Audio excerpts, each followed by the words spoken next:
the last 7 days with the new Haptic Suit Pro to find out if this $500 haptic vest is the ultimate immersion tool, or if it's just going to be another expensive gimmick.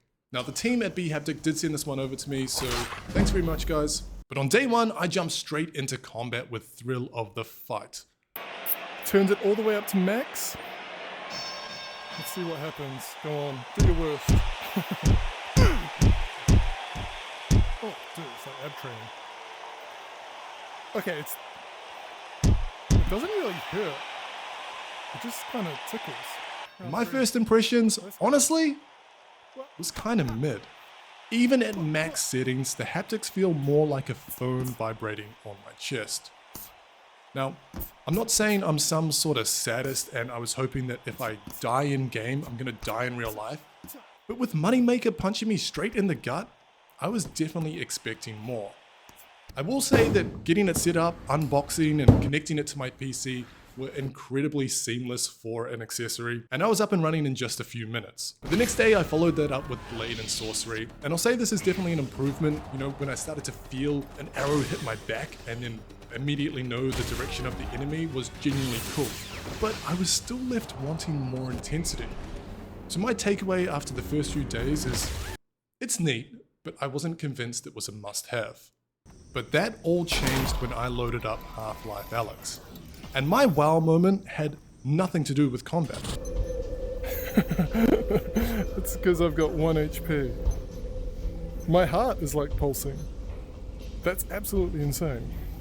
But then injecting myself with a stim?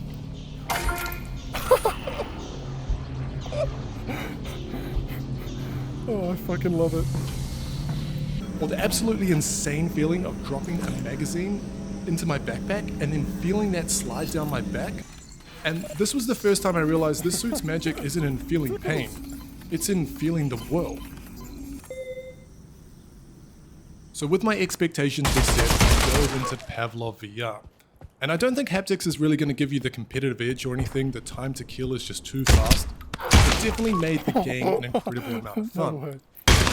Oh my god. Just supposed to do a 45-minute session of testing, but that quickly turned into a couple of hours.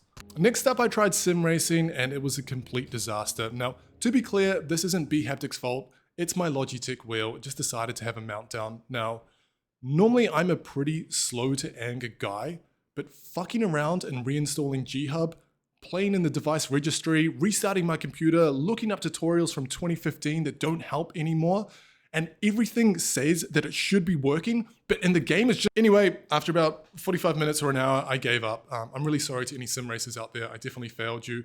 But earlier in the week, I also tested Synth Riders, and this was another one that sort of surprised me a little. I didn't really think that Synth Riders would be enhanced by having haptics. I mean, it's a rhythm game after all. And I'm not really sure it was like more immersive, but it just felt good to feel the music.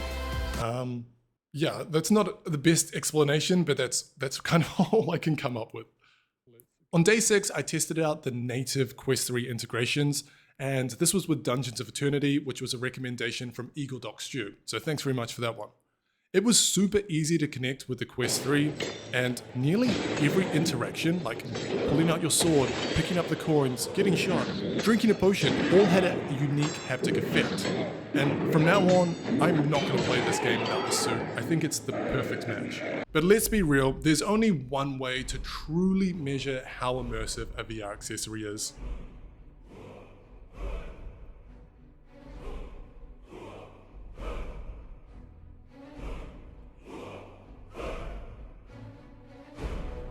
And that was for the ultimate test, Skyrim VR combined with the Cat VR treadmill. And the combat was exactly like you expect, but just like in Alyx, the most profound moment was something I didn't see coming. It was absorbing a dragon soul and feeling my entire body vibrate with power. Yeah, that's pretty cool actually. It was in that moment that I truly felt like the Dragonborn. So, after 7 days, is the Haptic Suit Pro worth $529?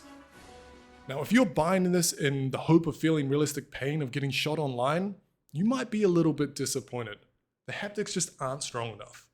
But if you're buying this to feel more present in a virtual world, you know, the pulse of healing or the rumble of a dragon soul, then it definitely is a game-changing kit.